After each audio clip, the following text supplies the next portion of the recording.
Good afternoon, ladies and gentlemen, and welcome, welcome, welcome. Thank you for tuning in. We appreciate you for waiting for us. We had to clear up some technical issues, as always. Especially when we're doing these kinds of shows, we had to make sure that everything was straight. All right. So we want to thank you for joining us. We appreciate you spending your Sundays with us. We always appreciate that. And these are some serious Sundays. Ever since May 12th, this country has been in a serious state. And we have to make some serious decisions as a people. We have to decide if we're going to accept what's been going on or if we're going to move forward with something different and something new. So before we get started, uh, you know what to do when you get on here. Use your ad highlights, your ad shares. Make sure that everyone knows what's going on. Make sure you share this, tag some people. We are broadcasting live all over the internet right now.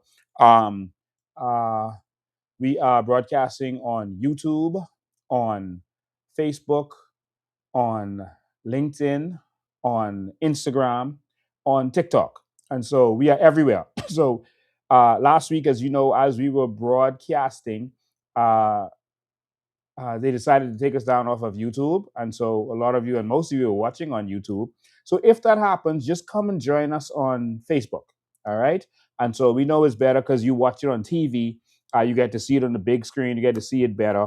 But if that happens, of course, these are some serious shows. So they're going to attack us. They're going to continue to attack us. Um, and so we're going to need you to, if it happens on YouTube, we can get it right back up this time. But if it happens and you see it doesn't come right back up, you can search for it, whether you're watching on YouTube under Lincoln Bain or Behavior Evolution or under the Coalition of Independence. A lot of you are on Lincoln Bain and Coalition of Independence right now. Um, a lot of you are on Behavior Evolution too. You're number two. All right. And all right. So the viewership is massive right now. Okay, awesome. All over the internet. That's on Instagram, TikTok, everywhere. Okay, perfect. So, ladies and gentlemen, we have some serious discussion to have today. It's very serious. Um, we got a lot to talk about. I will say that uh,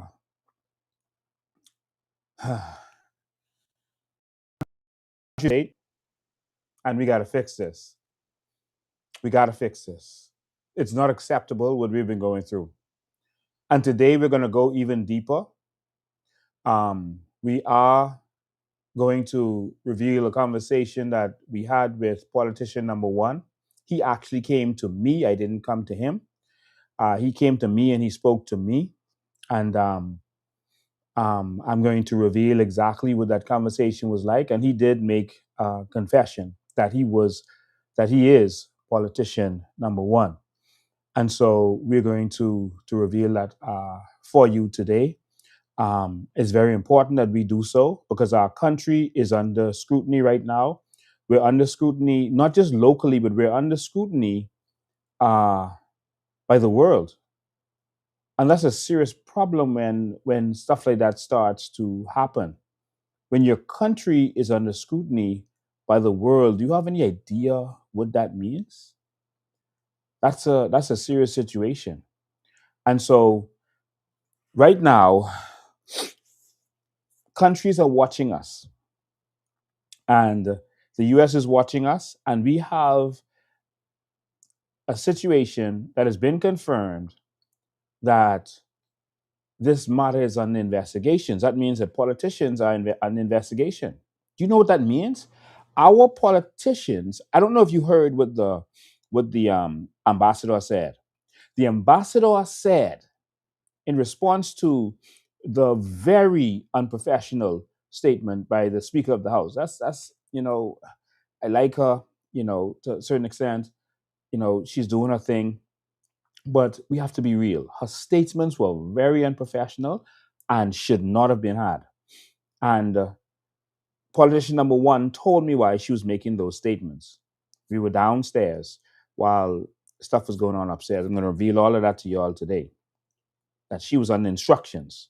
We'll get to that. But her statement was that the investigation, the matter is is the word she used, gossip. Those are not good words to use. When there's an actual documented investigation going on with evidence that has been produced, an affidavit is evidence. And so the the ambassador was asked about this, and he said, "Okay, wait and see." I don't know if you understood what he was doing. He was trying to remain a diplomat because that's his job, but he said, "Wait and see." In other words, oh, that's what you think? Okay, we'll see. Watch what happens. To me, that's how I took what he said. I don't know if you took it the same way, but that's how I took what he said. Um, Wait and see is what he said. And so we have to take this serious. This is not anything that is frivolous or something that we should just brush over. We have to really talk about this. And so our country's under investigation. He said it, that uh, this is an open investigation. And in the investigation, you heard them talk about politician number one, also another separate permanent politician that they said received $2 million. And so when our politicians' names are being called, they're under investigation. One thing that I heard, and we can confirm this later, is that family members of Eric Gardiner, that his bank accounts have been seized, and some of his family members. Um, and so we're looking to confirm that, but that's what we heard. We don't know how after this investigation that it could be possible for the bank accounts of Top Notch, Complete Construction, and all of the companies' name, including another company that we're going to introduce to you today, um, and a whole heap of property that is owned in the gated community. Stay tuned, and we have the documents on that. How that company, these companies, can still have bank accounts. How could the government still be able to pay rent to him when the bank accounts should be seized at this point?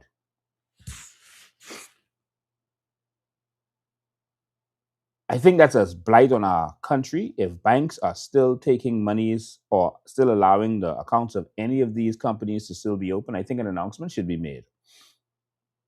Should be. And so, well, we're going to see with all of this.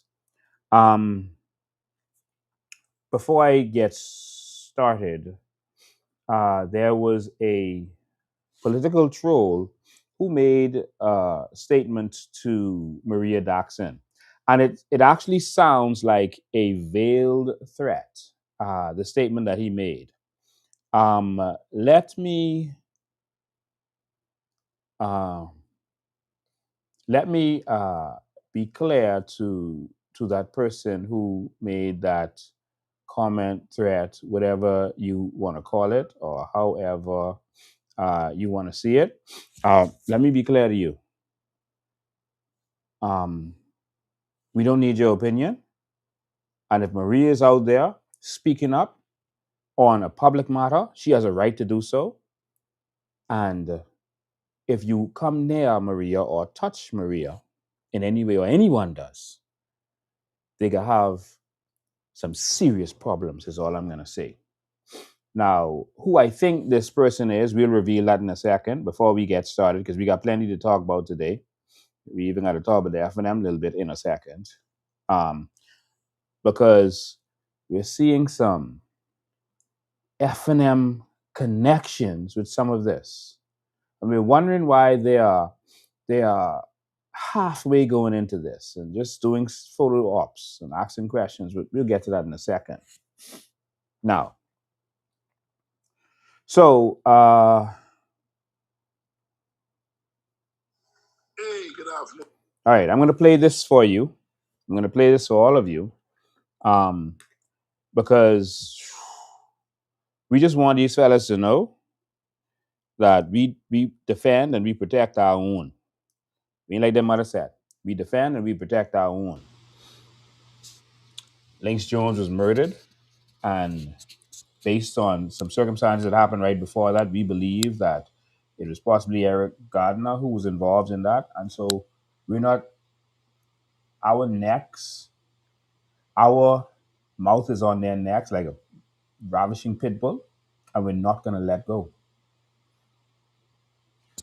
until they stop breathing politically. So to this person here, y'all can tell me who this person is if any of y'all recognize his voice. But he is basically making some defamatory statements about the US government. And he's a PLP troll. He's a known PLP troll, if that's who I think it is. And this fella, we're not going to entertain these kinds of conversations because we have freedom of speech and we're going to continue. But he was talking about Maria. Let me play this for you. Hey, good afternoon, Bahamas, on this 13th day of June 2023. Now, all of y'all pundits who run around with a bunch of nonsense every day since my good friend has been illegally detained in the United States of America concerning some trafficking, right? Especially that crackerjack lawyer by the name of Maria Dotson. Maria, let me say this.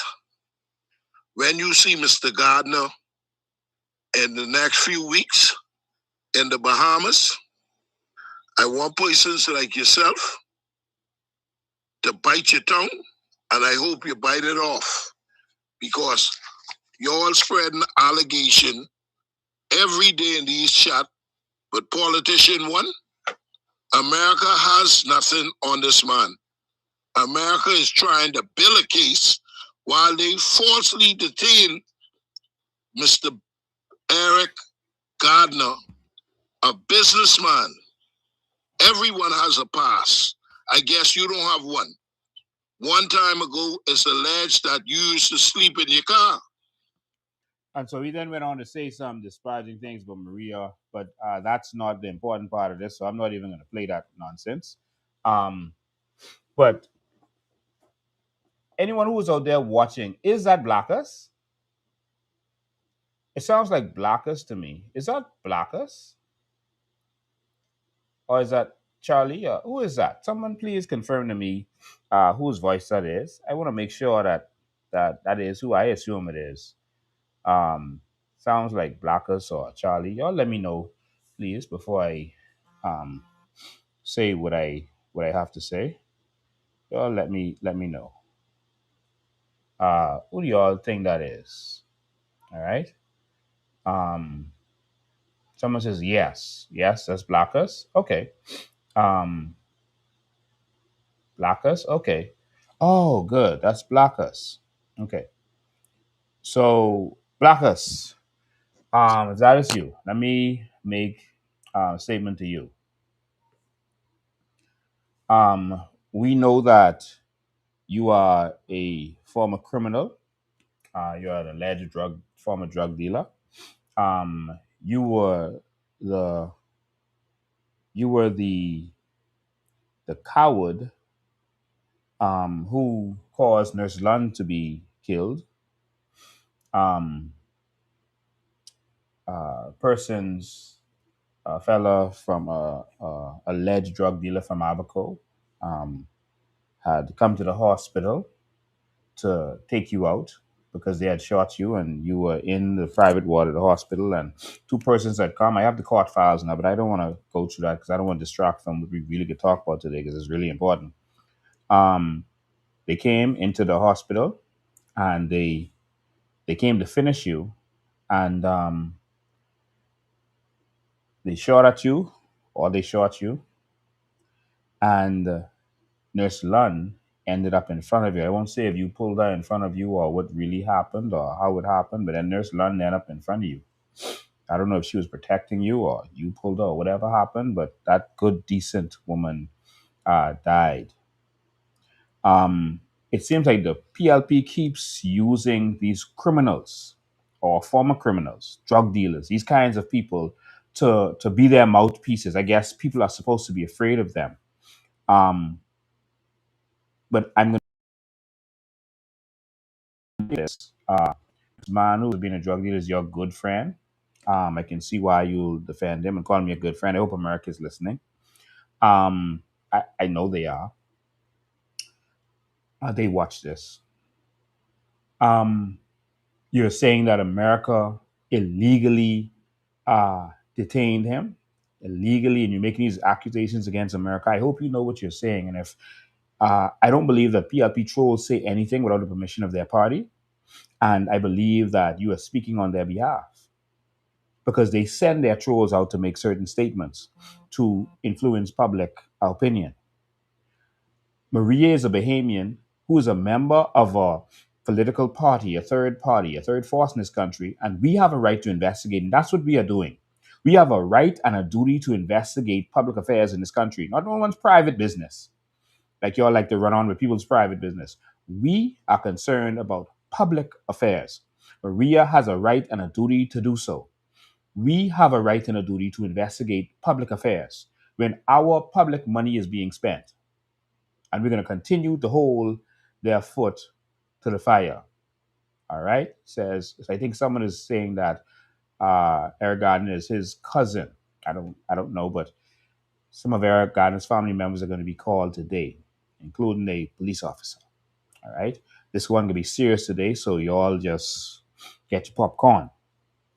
All right. Um, to block us, uh, don't touch Maria again. Leave that one alone. All right, leave that one alone. Okay, so and they are talking about Eric Gardner, Player Gardner, coming out soon.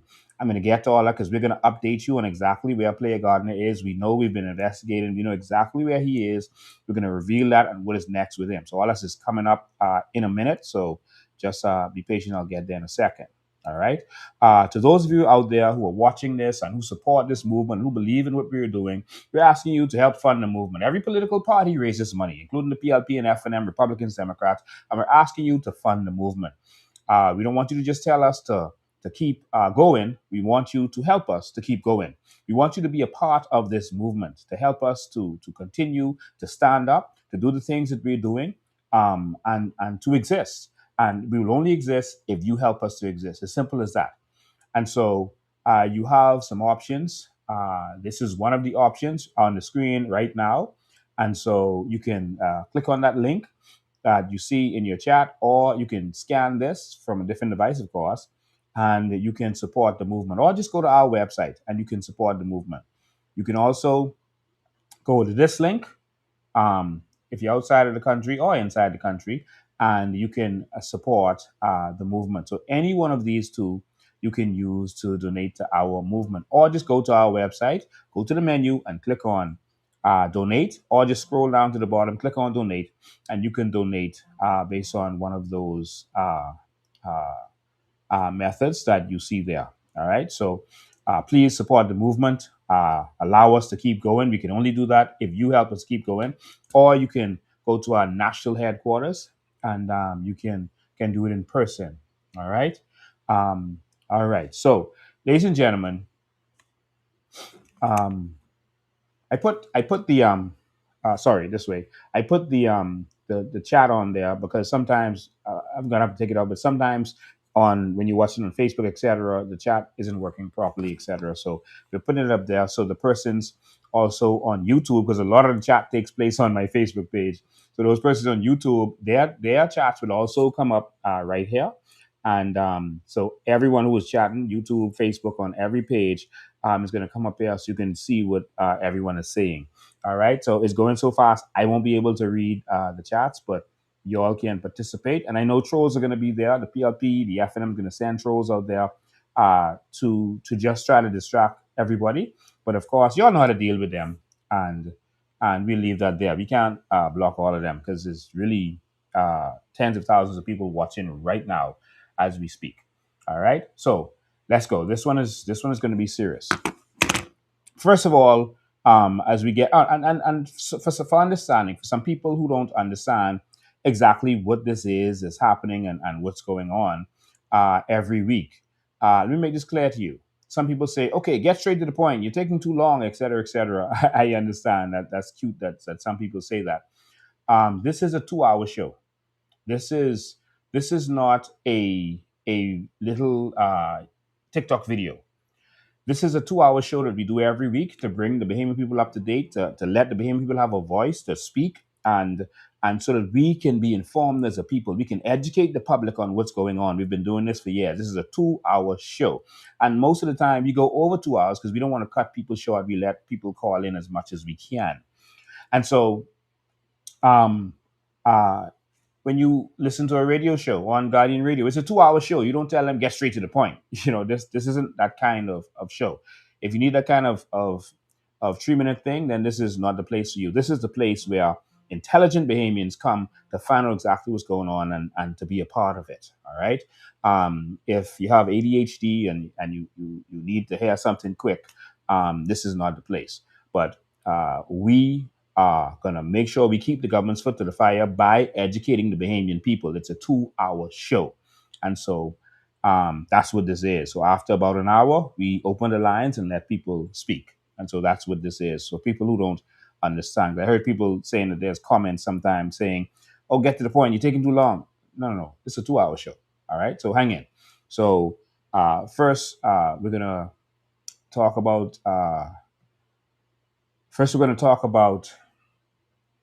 uh, the F&M and the efforts they've been making. And then we're going to talk about some other things. We're going to talk about an update with Eric Gardiner.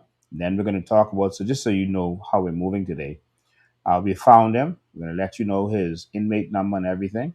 We're going to talk about his court filing that made the papers. And now these people saying that he's coming out in a couple of weeks. We're going to tell you what we believe on that. And then we're going to talk about some of his family ties. This one is going to be serious. And then we're going to talk about the confession of politician number one and why he came up to me and actually spoke to me. Um, when I spoke to him, a couple of people were there. I know Renwood Wells was present, not standing where we was, but standing a little off from us in front of the Parliament door. And also Joshua, I think his name is. I don't remember his last name from. I think he's from R News, the fellow with the locks, the dark skinned fellow. He was also present when Kingsley came up to me and we started talking. Um, yeah. So let's go. All right.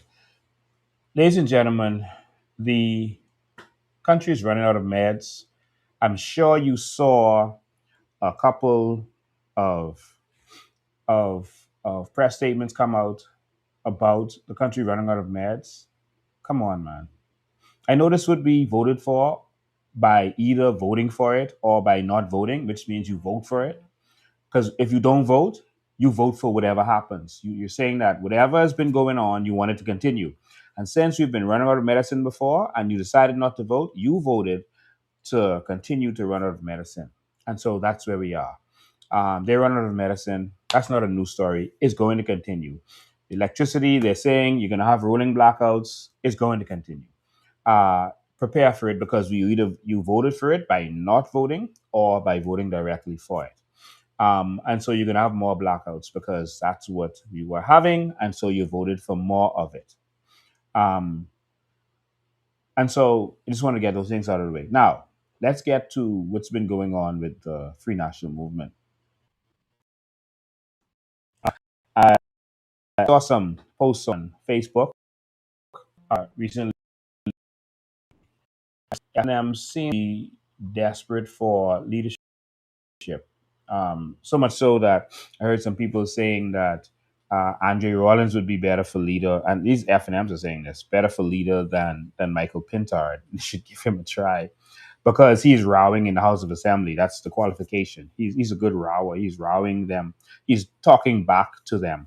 And so we should have Andre Rollins as leader, they're saying, of the F&M rather than Michael Pintard. And so when you've come no consideration about your vision for the country, your ability to govern, what you've done in the past, whether you've actually fought for the people in the past. Did you row for the people in the past? Have you ever rowed for any issue or done anything for any issue? You're rowing the politicians in the House of Assembly, and so you'd be better than Pintard. That's just saying a lot about how a lot of FNMs are feeling about Pintard, and the fact that they are willing to just put the standards down so much that, listen, once you could row, yeah, we want you to lead the FNM and lead the country. That's a serious state that they're now in. Um, Rollins is not his first rodeo. He's been doing this. He was rowing he was in the PLP. He left the DNA, sorry, no, the NDP, went to the PLP, had rows with Christie, left them, went to Minnis, had rows with Minnis, sided with Loretta, and then had row with Loretta. Loretta slapped him in the House of Assembly, was shocking. um, so there's a bunch of rowing, and now the people saying that because you can row is is why you should lead the FNM. That's I think it should be a little bit more than that. Um, I do like Andre, but I think I'm not getting in their business, but um, that shows the state where they are. If their qualification is that you can come to the house and row. All right, so all right, y'all keep rowing. But I think what we need is some results for the Bahamian people. We need action, actual action, um, so that we can get some things done in this country, and we can actually hold this government's foot to the fire, more than just rowing. All right. Okay. So I saw a video with Kwesi Thompson asking questions. I heard Michael Pintard asking questions. They are still asking questions. And normally, when you ask questions, it's because you don't want to make a statement. It's because you don't want to investigate. You don't really want to do anything. Um, um, and you don't want to take actions. You can just sit down and ask questions. So it could be said, "Oh yeah, they was questioning the government. They was asking them questions." My Lord, what have we come to as a country? I remember Hubert Ingram when he was in opposition and Perry then was in. He would come with his little briefcase when it was time for him to speak, put that briefcase on the table, open it, make some statements, produce table some documents. When he finished, walk out and leave them with their mouth open and they can't say nothing but change the subject. I remember those days. I remember Perry Christie and them when they was in opposition, even if they had to take Ingram to court. All right, they had to take him to court for appointment of a senator before. They would hold I mean, they would actually do some stuff sometimes because they don't fight too hard. But why can't we take action? When Pinland and those was in the opposition before 1967, they would take action, man. Even if they had to jump on the plane and go to the Queen, they would take action. They would go to court. They would stand up. They would protest. They would do what they had to do. They would take action, man. This opposition is weak and it's annoying. I'll tell you why I'm saying this in a minute. We need real action. But after doing some of this investigation, me and my team, we there's a team behind this. I want you to know that. Strong team.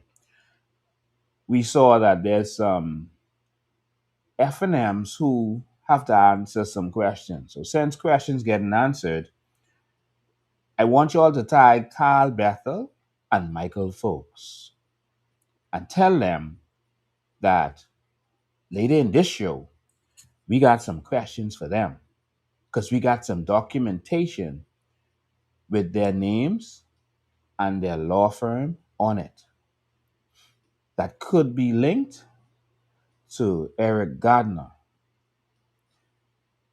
Carl Bethel was the Attorney General when the F&M pushed Eric Gardiner's contract through. Perry them signed it the day before election, but it went through. And only that one went through. And we're trying to figure out why would you do this? But now we're starting to see some connections. So, Carl Bethel, we just got some questions for you. I know I sound like the police when they call you and say, come in. Tell Carl Bethel he called. The real opposition wants him to come forward and answer some questions and tell him bring Michael Folks with him.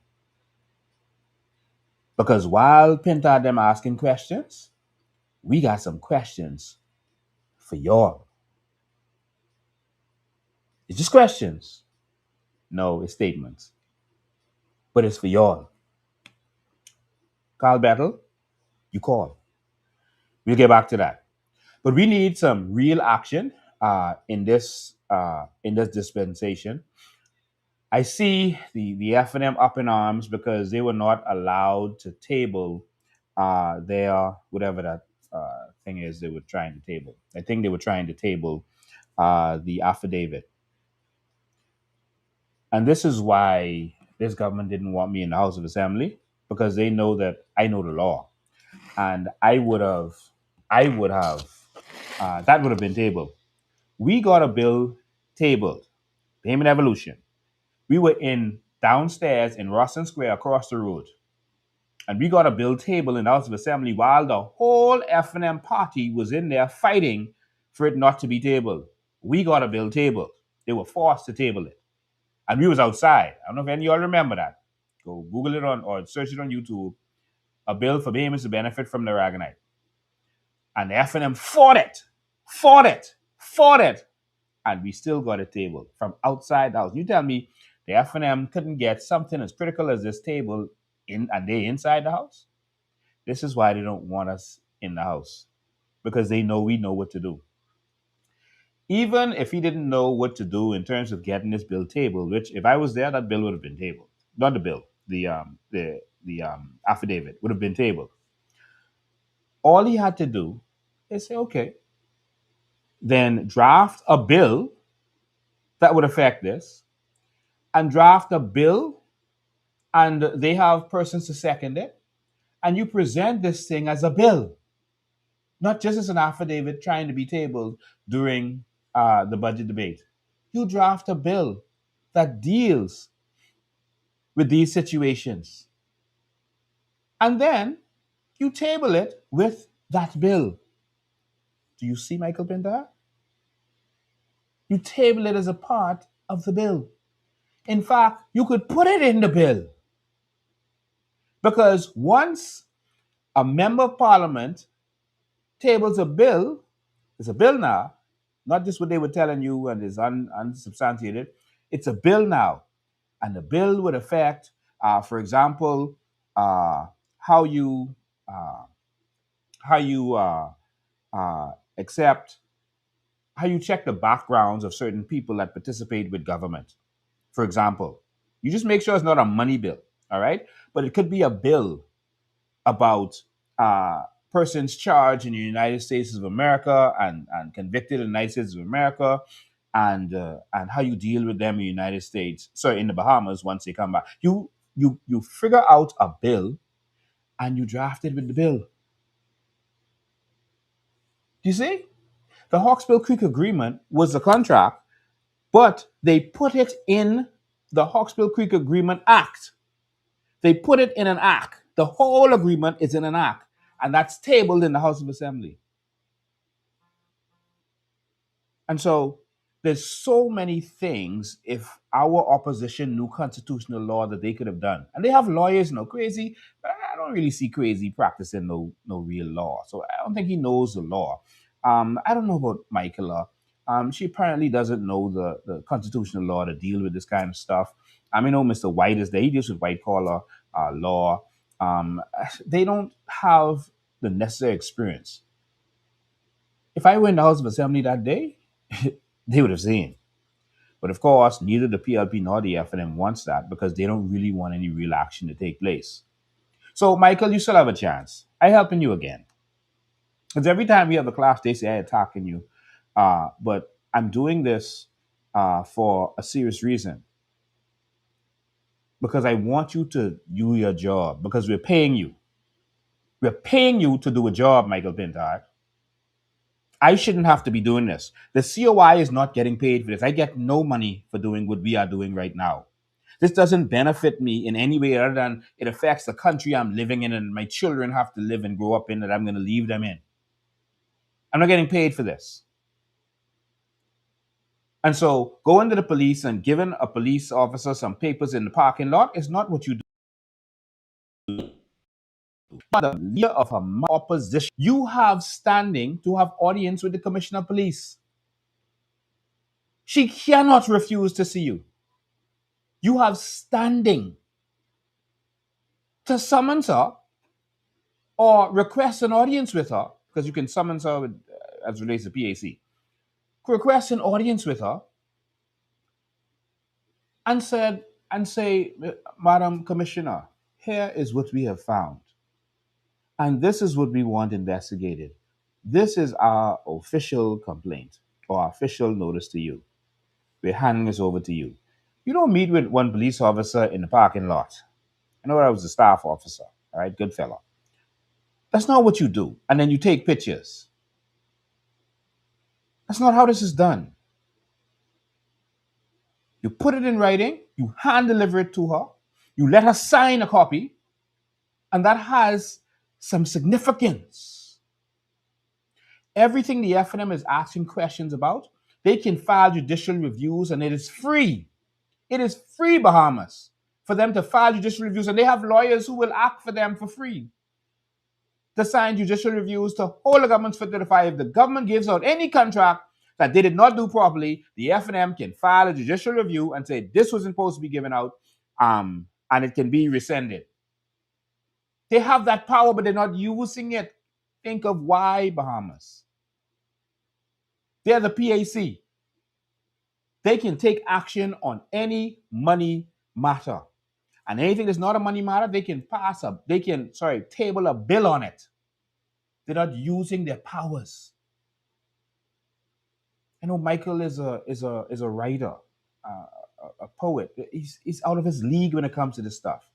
And all they're trying to do is show. And I'm not saying this to attack him. For God's sake, please don't take the people keep getting me wrong on that. The opposition are the police of the government. And so when someone commits a wrong against you, the police job is to take that person before the courts. When the government goes out of order, the opposition's job is to take them before the court. They just ask them questions in parliament, take them before the court and force them to do what is right. So if you make a complaint to the police that someone did something to you and the police is doing nothing, you have to hold the police foot to the fire, not just the criminal, not just the wrongdoer. You say, officer, yeah, they did wrong, but I made a complaint. I showed you where the person lived. Why are you doing nothing about this? That's our job, to hold their foot to the fire. Why? It's the last thing I say before we get to the hot stuff. It's important because in this dispensation it's getting serious. And so we got to hold the opposition's foot to the fire so that they could hold the government's foot to the fire. Now we could be out there doing what we have to do. But our job is to deal with all two of them. So don't chastise me about holding the opposition's foot to the fire. They have a job to do. Let me show you how serious their job is. All right? I don't think some people understand how serious the job of the opposition is. It's very serious. Let me pull up something for you. Let's see, where is it? Okay, give me a sec. I want you all to see why it is incumbent upon us, the Bahamian people, the serious Bahamian people, to hold the opposition's foot to the fire. And it's disappointing when there are persons who are saying, leave the opposition alone. I'm going to show you why we cannot leave the opposition alone. Because I don't think many persons have considered this or taken this seriously. I'm trying to upload a document right now because I want you to see this visually. I don't just want you to hear this. I want this to strike you when you see this. When you see why I don't only hold the government's foot to the fire, I want you to see why I also hold the opposition's foot to the fire. All right? Both of them. Almost there. Just uploading okay, I can get it another way. Um, I want you to see why we hold all of their foot to the fire. All right? Just give me one sec. Let me just grab this for you. Yes. Because in this dispensation, the government has 5 years and they are not going to follow the law. And we have to press the opposition to act, man.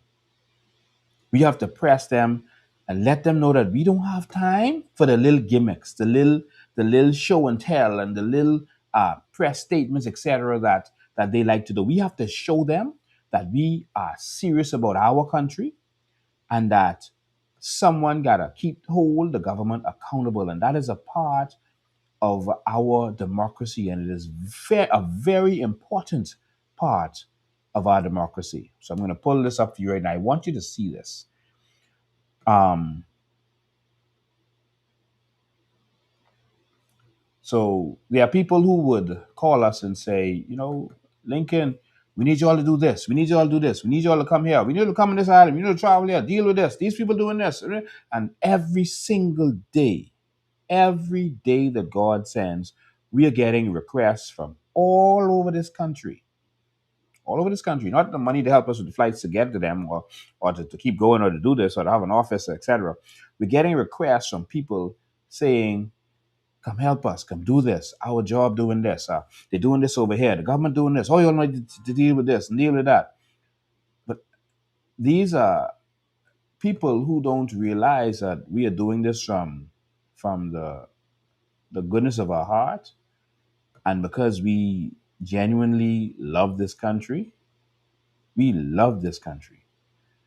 And we're doing it because we love this country and our people.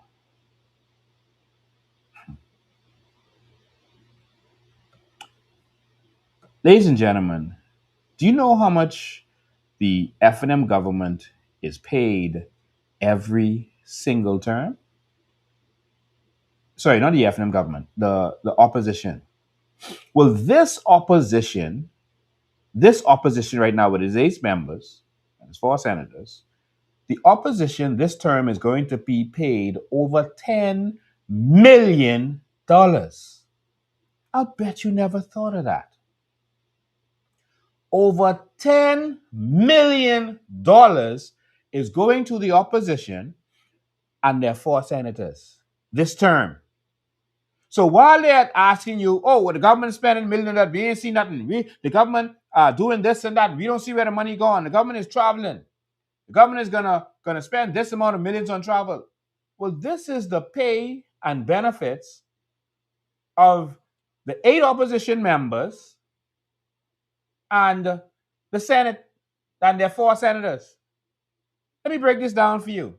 And see, this is why when I stand in front of Michael Pintar and I say, do your job, this is no play thing. The 8 MPs are being paid almost $2 million per year. Yearly value. Look at it on the screen. The 8 of them,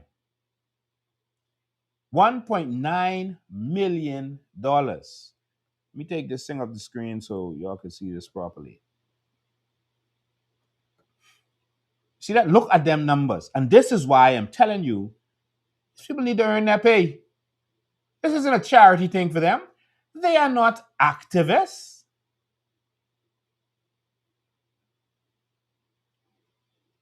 This is serious.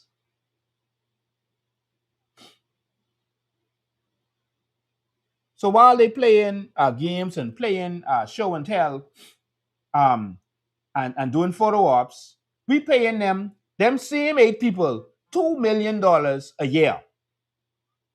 To do what? To do what?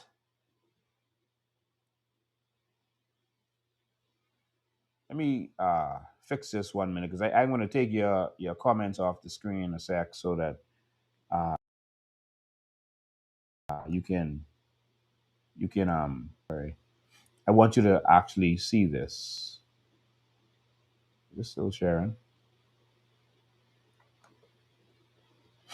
I'm sorry, my computer just went crazy again.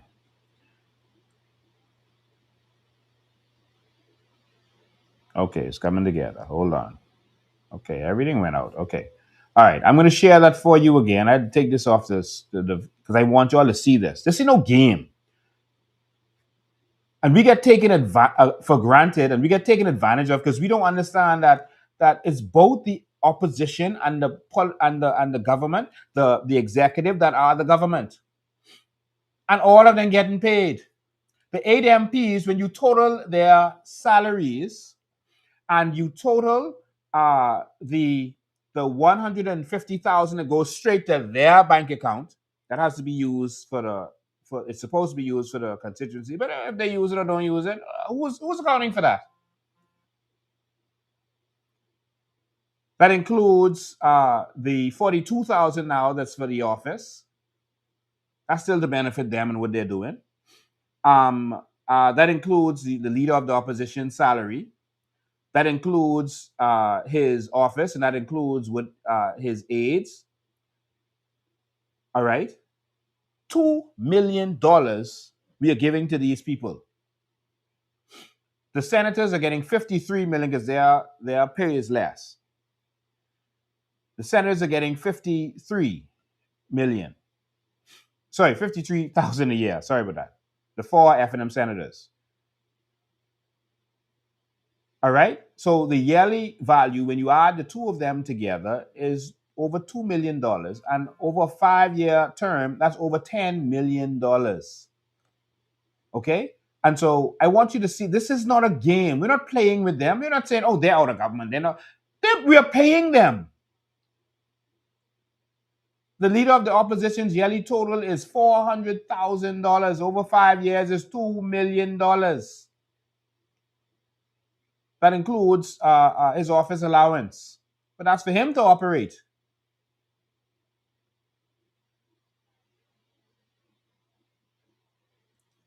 Each opposition MP, 221,000 when you include their office allowance, etc. $1.1 million over 5 years. The opposition whip is an add-on because the opposition whip gets paid. 12,000 opposition whip. All right.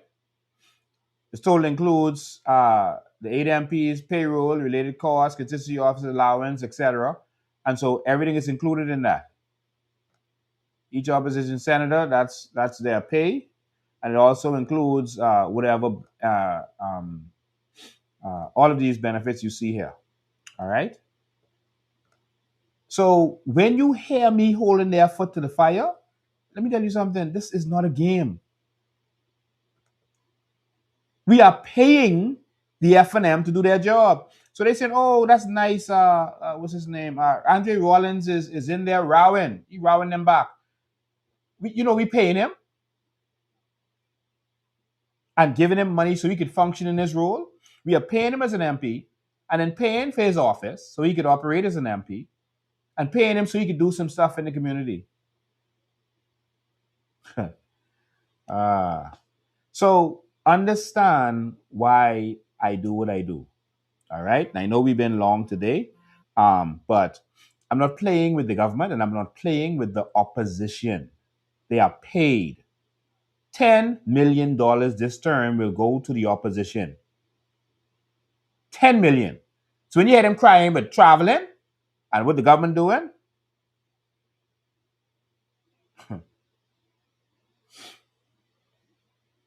someone says, why are we focused on the F&M? Jesus.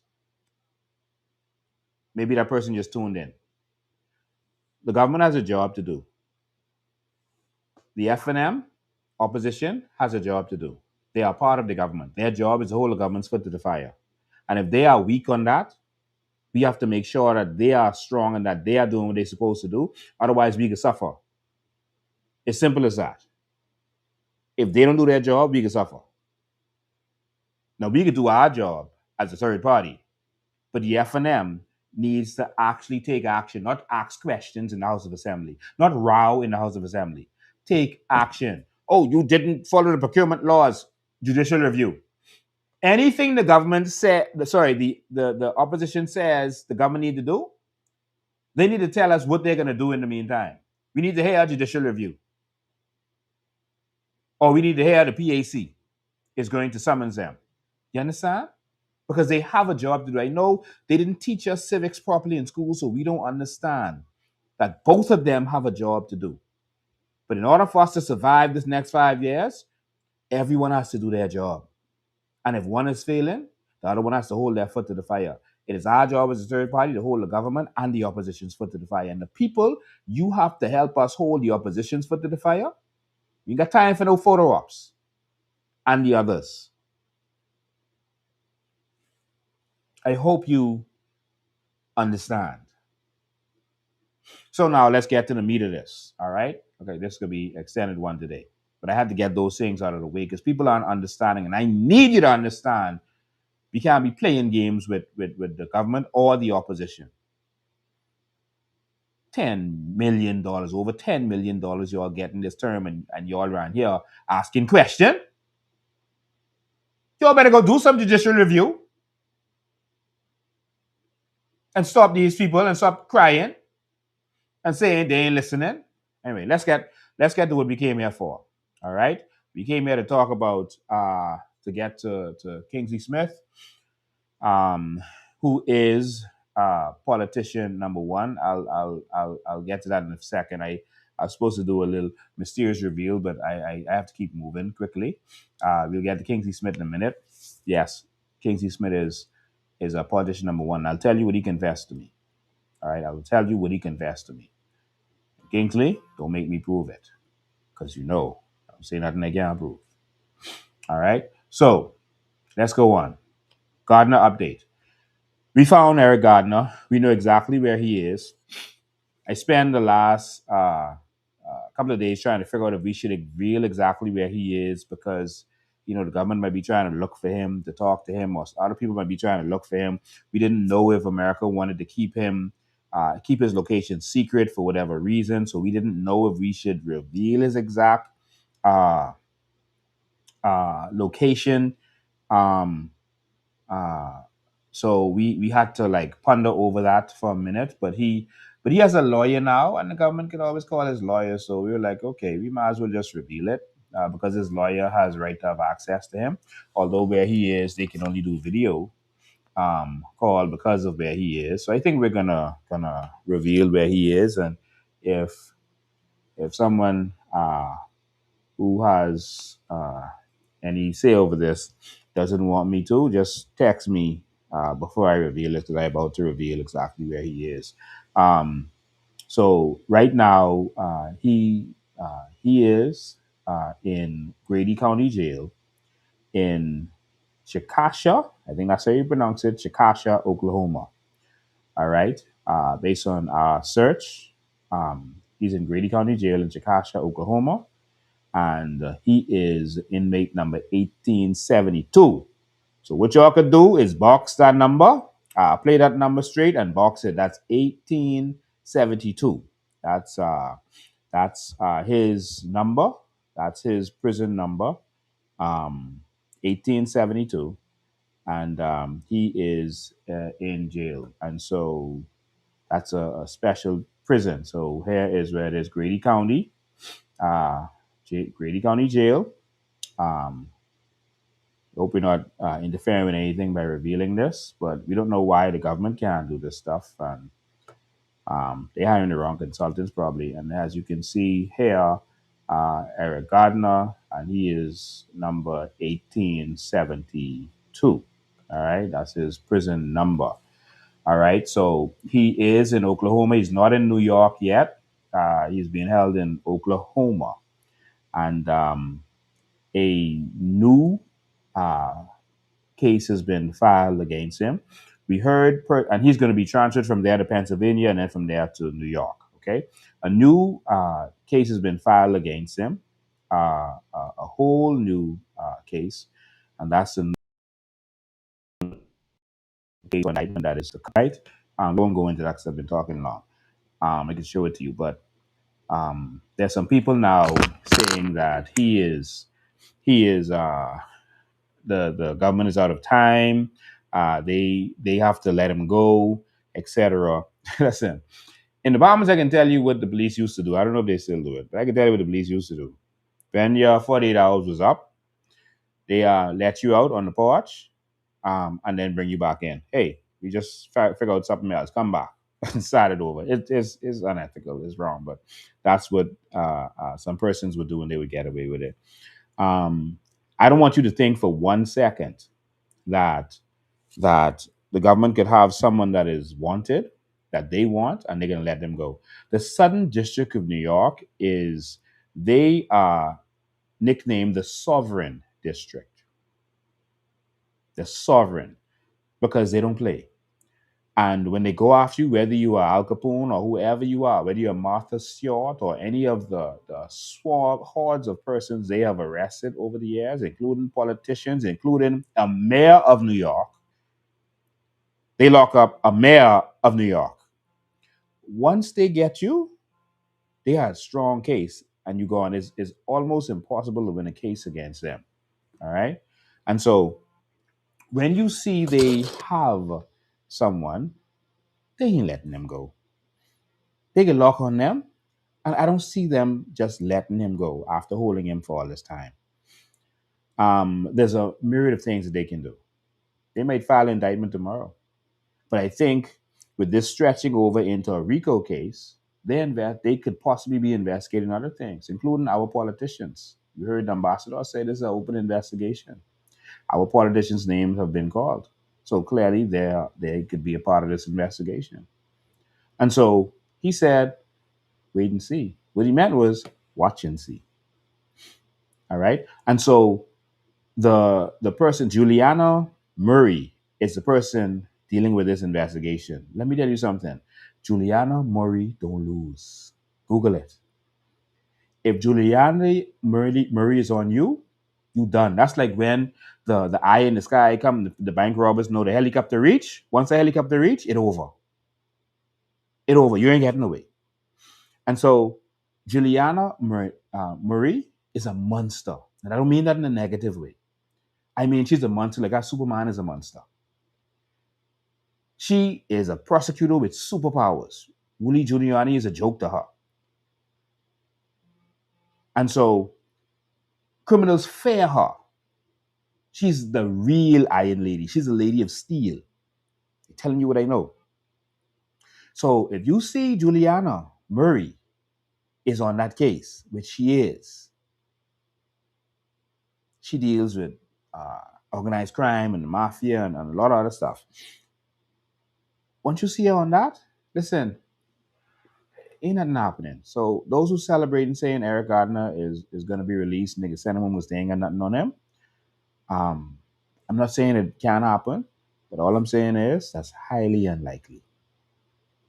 That's highly unlikely that they could just let him go. So his lawyer filed some court filings, and of course, that's what lawyers do. Um, to be clear, 90 did the same thing. 90 did these constitutional filings. Oh, they didn't have a right to keep me. Oh, they extradited me wrong. It was illegal. It was unconstitutional. Like, okay, it's unconstitutional. Yeah. The court here told the government, yeah, you all was wrong. You all was out of order. It was illegal. Don't do it again. The court ain't do nothing. All they said was, don't do it again. If it happened again, it could be a problem. And the US say, oh, it was unconstitutional. Okay, yeah, whatever. You lock up. So I don't want you all to take this lightly at all. And these people are being flippant. Maybe they feel like our government might make a deal with the US government to say, okay, we won't deal with China anymore. We're going to behave. We let you do what you want to do. And so please let Eric Gardner go. If that happens, that would be a tragedy to democracy and to world ethics, unless they truly don't have anything on him, you know. But I don't see that happening. All right. I don't see that happening. So, um, those who are celebrating hoping he comes home. The PLP, and he has a lot of people fighting for him to come home, fighting. But now there's going to be a problem with his lawyers getting money, and it's going to be a problem with accessing bank accounts and all that kind of stuff. We'll see what happens. But I just wanted you all to know that Juliana Marie, a woman, don't lose. And so if she decides to keep him, he's going to be kept. All right? You could say what you want. Noriega could have cried constitutional all he wanted. What's his name? Maduro could cry constitution all he wanted. I don't see them letting him go. All right? So that's where we are with that. All right? So we know where he is. And of course, I know the government feel like they should hire us. Why we didn't hire Lincoln team to do this stuff? Because we ain't gonna work for y'all. All right, so just wanted you all to know that the yeah, they could say he's out of time, all this kind of stuff, but there's little hope for that. All right, there's little hope for him coming out.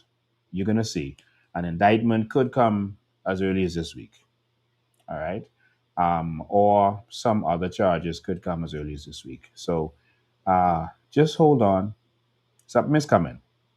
Now this brings us to and did y'all tag Carl Wilshire Bethel and Michael Folks, because we have some questions on what y'all are about to see in a minute.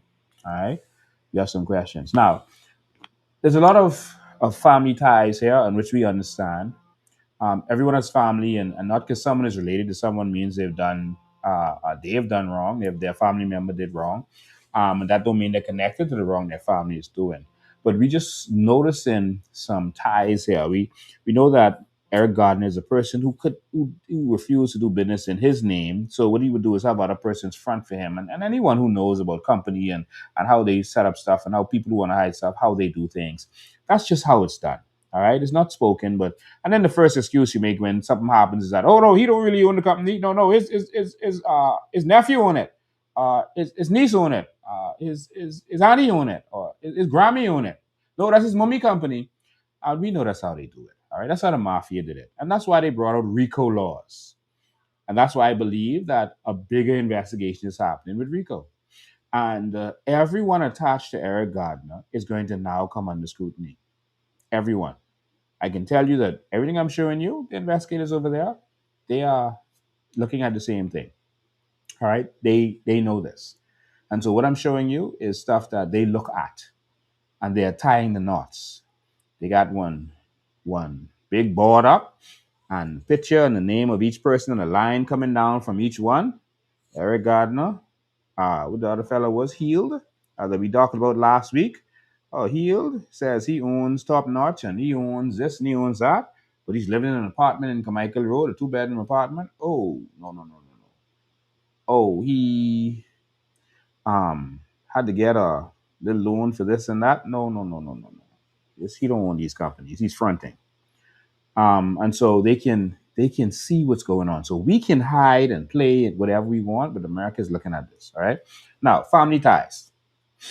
So you saw that, and I don't want to bring all of their family in this, but because a lot of his family is innocent, most of his family, almost all, is innocent and not involved in this stuff.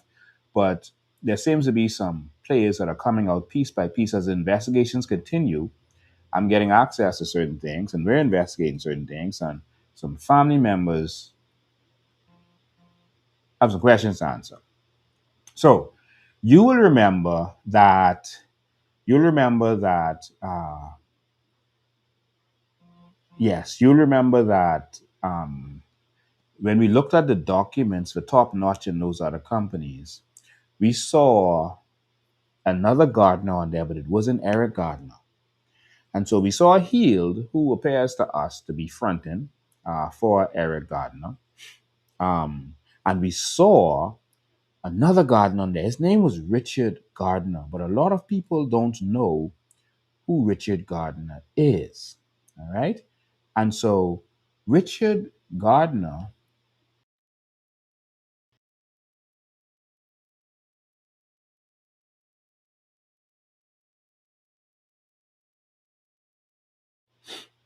Richard Gardner is the brother, yes, the brother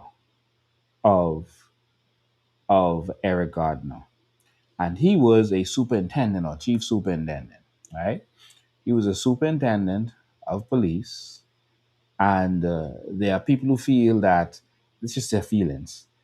Um, this Richard Gardner might have been helping Eric to be able to do some of the things he was doing. And so that is in some people's minds. But he had a senior police, and in those days, a chief superintendent was a big position. It wasn't like now when they pile up a bunch of assistant commissioners just to give people promotions for favor. Assistant commissioners and commissioner and deputy commissioners was rare. Um, Superintendents and chief superintendents was the real bosses who ran different things. He even worked to criminal records office at one point, but he is totally connected to Eric Gardner because that's his brother, and and he then went on his brother's company. All right, this company that is clearly a front for Eric Gardner, and so that's chief superintendent. So by this, we can't say that uh, chief superintendent has done any wrong other than being on that company with him, but he was a police officer and in big position. And the thing about Eric Gardner is, some people say, "Oh, he was never convicted in the Bahamas." No, he was never convicted in the Bahamas, but Eric Gardner, on many occasions, was arrested in the Bahamas. He was arrested many times, but it seems like somehow someone would get a call and say, "Let that one go." Being a former police officer, I know how that works. And so someone would get a call, let him go. So he was arrested many times. If you look in the police computer, you will see Jonathan Eric Gardner name many times. But he would always get off. And so why? We don't know, but we know that he had a brother who was a superintendent while a lot of this was going on. And that brother went on a company with him. But again, it's his brother, so you take what you want from it, um, and you come to your own conclusion. But now that brings us to another family member, also related to that brother. And this one is very interesting. And we're going to pull up a lot of documents reference to this. And this is where we need Carl Bethel. I might have to get him on the phone. And Michael Folksaks answer some questions for us because it could be innocent and it could not. And that's how they set these things up. Um, so he has a nephew. So Eric Gardner has a nephew. You heard them talking about Kwesi Thompson's wife being a relative of Eric Gardner. Well, she is his niece. All right, and being his niece doesn't mean she did anything wrong. All right, um, but Spence Dorset is the nephew of Eric Gardner. All right, he's the nephew. And so let me show you, let me teach you how to do research because this isn't necessarily for you, but maybe some young person watching this with you who might have to stand up because you all let the same government get back in so they can do what they want and do what they want to me. So maybe some young person might watch this and this might educate them on how to stand up and fight and investigate. All right. So um, this this me maybe that's it. Okay, so this Spence Dorset person is interesting. Just like the heel fellow, when we looked at everything and put everything together, it looked very suspicious. And Spence um, is a proprietor of a particular company. All right, based on what we're seeing and our investigations, it is looking like he is really fronting that company for uh, uh, Mr. Gardner. And I'm going to show you why we feel that way. And again, everyone is innocent until proven guilty. But since they refuse to give us our Freedom of Information Act that they've been promising for the last 30 years, and since they refuse to to investigate this, then we have to come to some conclusions. All right. So we're going to show you some documents, and this is serious. All right, this is serious. So Spence is the nephew. Let me.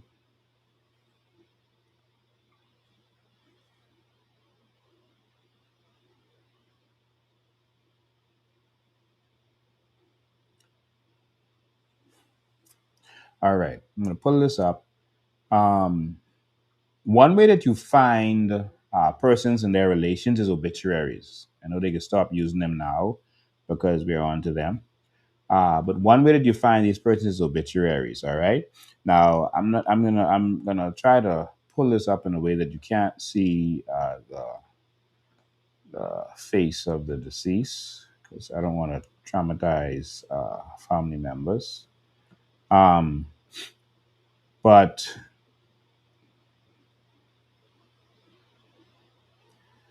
when you pull up obituaries, that helps you to find the family connections of persons. All right. And so this is how we found out uh, the persons who Eric Gardner was related to because in the obituary, they put everybody there. All right. And if you leave someone off, that's an offense. And so while they'll say, don't put me on social media, might not have a social media page, don't like to take pictures, they appear in obituaries. So for the young person who's coming up who has to continue the fight for New Bahamas. That's how you find them. Okay, that's how you find relations.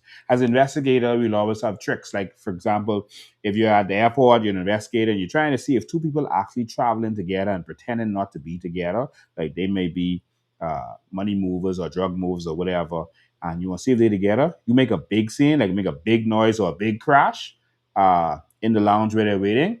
Boom! Everyone gonna look, but then those two people are going to look at each other. It happens every time. So you see them, everyone will look at where the noise came from, then those two people will look at each other. You see? And so that's how you'll find, oh, yeah, they're traveling together. So these are little investigative tricks. So I'm not talking to you, I'm talking to a young person who might come up later and want to stand up and fight for our Bahamas. So I'm going to show you this obituary, and this is going to show you some stuff. And again, these family members on here, they have done nothing wrong, but we're just showing you family connections. All right. So this was the death notice of Miss Snyder Rose Gardner. Um, and she apparently was the sister. And so if you look at the survive uh, uh, by her daughter, etc. Right? Sons Spence Dorset, and so you see his name here, Spence Dorset.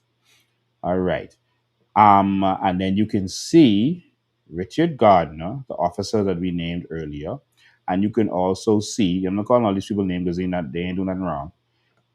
Eric Gardner. You see? So the Richard Gardner that you saw that we know is the brother, and now you see Eric Gardner. And so Spence Dorset is, and Eric Gardner is here as the brother. You see? So that means Spence is his nephew. You see? And so now his nephew has a company that mysteriously has an interesting name. We'll start with there. The company has an interesting name, so I'll let that go. So you see the evidence that okay, that's the brother. Now, you'll hang with me, getting somewhere. Um, let me know if Carl Battle on here yet, and Michael Folks. All right, and so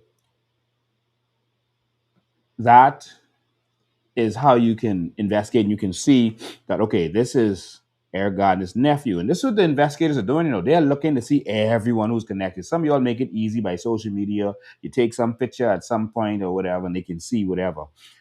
Even your Google photos, they can identify based on your facial recognition. But now we see that that's his nephew. Now they're going to look to see, okay, just one nephew. Let me see what he's interested in. Let me see if he has a company based on income, based on his bank. Let's see. So they're going to look at everyone, including Crazy Thompson's our wife. They're gonna. That's how investigators do. They're going to look at everyone. But when this person was looked at, these questions came up. So uh, there's an interesting company. Let me pull this company up for you. It's an interesting company that came up. Okay, it's right here. I'm going to pull it up for you. Give it a sec to open up. It's an interesting company that came up. There it is. So let's go back. Classes in session. So this company here is called Jarek Enterprises Limited. Jarek Enterprises Limited. And this is a company that is purported to be owned by Spence Dorset, who is the nephew of Eric Gardiner. And again, all of this is just stuff that we're noticing, all right, that investigators are noticing. Ask me how I get an access to this? Well, I am. Certificate of good standing. And this, so Jarek, and so the company seems to be, and someone always told me, investigator, when you want to see the connection, look in the name. Jonathan Eric, Jarek. So it's not exact, it's not Jarek, but Jonathan Eric, Jarek. Got him. All right. So again, that's circumstantial. So Jarek Enterprise. So you see the Rick in the name, like Eric, and then the J, Jonathan Eric. So it's hidden in there. But again, circumstantial. Stay tuned. Hope y'all can see it. Is it on the screen? Uh, no, didn't put it on the screen. Sorry about that. I thought we had it up on the screen. So sorry. Just a company. Just want you all to see this. Y'all spending the evening with me. And again, happy Father's Day to all of the fathers. I didn't get any peas and rice either. I had Kentucky. I could probably have some ice cream when I finish this. But you know, fathers, they always forget us. But happy Father's Day to all of you fathers, and God bless you. You're the pillar of our community. Take your place, stand up, defend your country against all others. All right, but here it is. This is the certificate, and it's Jarek Enterprises Limited. Again, and we're just investigating and looking. And again, everyone is innocent until proven guilty. But the Jonathan, Eric, that seems to be in the name. And that's one way you investigate. And that's how you start to get leads. So we just wanted you all to see this um, as we go on. So stay tuned. So that's what we noticed. And so as we continued, it got even more interesting. Um, that's Jarek. Now, we then, or the investigators then, look to see what Jarek Enterprises owns to see if this might just be some front company. Maybe this is a 20-year-old fella and he might have started a business and doing well by himself. Might have built a triplex or maybe a fourplex, bought, a property, maybe two properties. And he might have done something. Okay, any 20-something-year-old could do that. But then it got serious as you pulled up the actual properties. Let me show you how much properties this fella, who was probably in his, just off the top of my head, in his 27, 28 at the time. And I don't mean he can't own no stuff, but this is how investigations work. And then, you could be cleared as innocent later. But I'm going to show you the properties. Now, here's the thing. These properties are owned in Venice Bay. It feels like Eric Gardner, well, this company owns half of Venice Bay. That's how it seems. All right. It's like this company owns half of Venice Bay. And we're gonna pull up now and show you the list of companies from the government's registry that is owned purported to be owned by this person. So we saw that the last person, that heel fella, um, with all these millions and millions of dollars in contracts, and you saw where um, the stuff happened, and his son had to get a, what do you call it, a low cost house, and that kind. So the stuff didn't add up. All right. Now again, we pulled up this. I'm showing you what the investigators are doing. While we sitting here rowing back and forth, if you're PLP, you're rowing one way. If you're F&M or COI, you're rowing another way. But this, the investigators looking at these, and then they're going to piece it together. All right. This is Venice Bay. It seems like they own half of Venice Bay. So this Jarek Enterprises, you can see in each one of these, and this is the block number and property number here. So this block 23, number 32. All right, I make it as big as I can. So the lawyer for these is Lloyd C. Johnson. I heard he's deceased. So I'll just move that on the side to make it bigger so you can see more of it. All right, see it more clearly. Now, I'm going to scroll down so you can see here. Each one of these is a property that they own. This is conveyance. From Venice Bay Holdings to Jarek Enterprises. See all of them? Venice Bay Holdings to Jarek Enterprises. So this person is saying he owned all these properties. Watch, he's still scrolling. All these properties in Venice Bay. All right? All these properties in Venice Bay. Look, see more? See more? All these properties in Venice Bay. All of these. Look at that. Look at that. On another page. Look at all these properties in Venice Bay alone. Do y'all see this, farmers? See, because what drug dealers have to do, I'm not saying Dorset is a drug dealer, but we're looking at this stuff. What drug dealers have to do is hide their money in properties. All right? You see, that's another page. You start another page. That's in 2 pages. There's another page. Look. All of these. All right? All of these. Jesus. Wow. And so there's a lot of transactions. All right. But there was one interesting transaction in all of this that we noticed. There was an affidavit of beneficial ownership, and we're going to show that. And then there was a mortgage. So you own all these properties. You see how long we've been scrolling? You own all these properties, right? All these property. Look, look, look, look. All these property you own. All these property. All these property. All of them. Cedric L. Parker and Co. That's the F&M people, eh? I ain't saying they do nothing wrong, but look, Cedric L. Parker and Co. Okay. All right. So all these properties. Oh, look at that. Bethel, Moss, and Co. Now we're gonna dig into that because Carl Bethel, this was his law firm. Bethel, Moss, and Co. was Carl Bethel Company, and Willie Moss, the Carl Bethel Company, and Carl Bethel was the Attorney General when this whole thing went through for Eric Gardiner. And we was trying to figure out, why would the F&M go through with this? That's what we were trying to figure out. Like, y'all gotta know who Eric Gardiner is. We saw the F&M do the thing, sign the contract the day before election. And then when y'all get in, it said the cabinet of the Bahamas allowed it to go through because y'all could have stopped it. There was others that were stopped. But it's like this particular one with Eric Gardiner was just allowed to go through.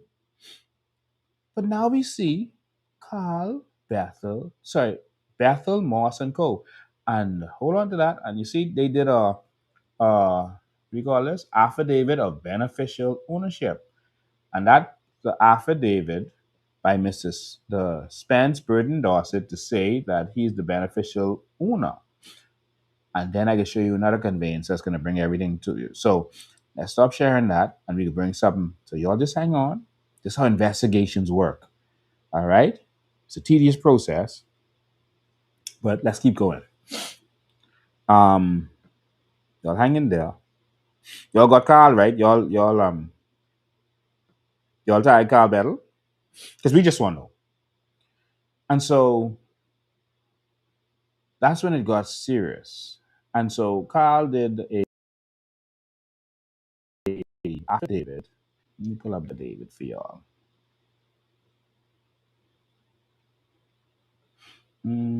Okay, affidavit.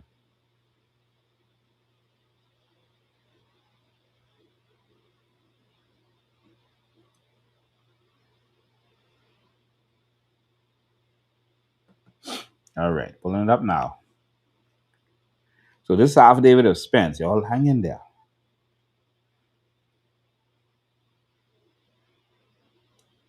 All right, let's pull that up for you.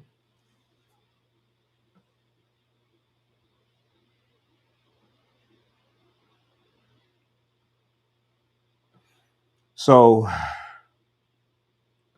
think this is it. Yeah, I think this is it. All right. So this here is affidavit of beneficial ownership. This is done by his lawyers, Bethel, Moss, and Co. And so this Carl Bethel them. All right. And this was in 2013. This affidavit was done to show beneficial ownership of this company. Let me see. Yeah, 2013. So here it is, August 2013. Now, and this is the affidavit of Spencer Dorset. Let's keep going. And I want you to see who did this affidavit, who submitted this, etc. Instrument data form. So here you see Bell Moss and Co. And the contact person, the person who submitted this, Michael A. Folks. This is the F&M. This is the F&M minister. He was the MP for Golden Gates, and he was an F&M minister. All right, F&M MP. So that's Michael A. Folks. He ran again this time. So I just wanted y'all to see that. All right. Now, again, if they bring it down because they don't want y'all to see this kind of stuff, you know they got something to hide. Um, and so this is the affidavit saying that he's the president, director, and beneficial owner. So again, innocent until proven guilty. It might be genuine. It might be that this man just is able to own what seems to be half of Venice Bay. All right, because he might just have the means and the resources to do so. So, um, so you see the signature. I want to show you this. This is legit. So let's keep going. More documents. Y'all stay tuned. Um, next. Uh, so he says he's the beneficial owner of this. And so we know how mafia people do it. Not that he is or doing anything out of order, but we know how they do it. They put their family members, uh, their their brother, their niece, their nephew, their uncle, to front for them, people they could trust. But let's keep going. Now, what we saw was something strange. We saw that this fella decided to sell one of the properties while Eric Gardiner was in jail. He decided to sell one of the properties to himself. So if he is the owner, the sole owner and the beneficial owner, and the property is in a company name, why would he sell one of the properties to himself? It causes investigators to feel, again, they could be wrong, but to feel like you don't really own this company. You fronting for Eric while Eric is in jail. Some stuff started to happen. We heard of reports that Eric had concerns about people who was holding stuff for him, getting rid of it, selling it. Money was being spent, and all kind of stuff was happening. Some lawyers was approached to help him get this together. Um, One lawyer went to the states to see him to help with that, and so people started moving stuff, and and we heard he had a problem with that. And so, why are you selling a property to yourself if you own the property? Now, here is an affidavit to sell the property to himself. So now, this is how investigators are looking at this. So, this is affidavit of citizenship. Again, this Carl battled them. This Carl battled them. This Carl battled them.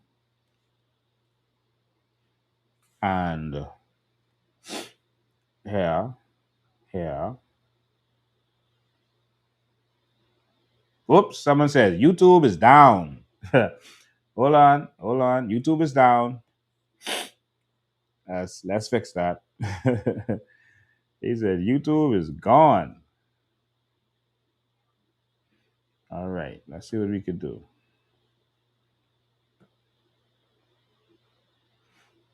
YouTube is gone, y'all. Someone got something to hide.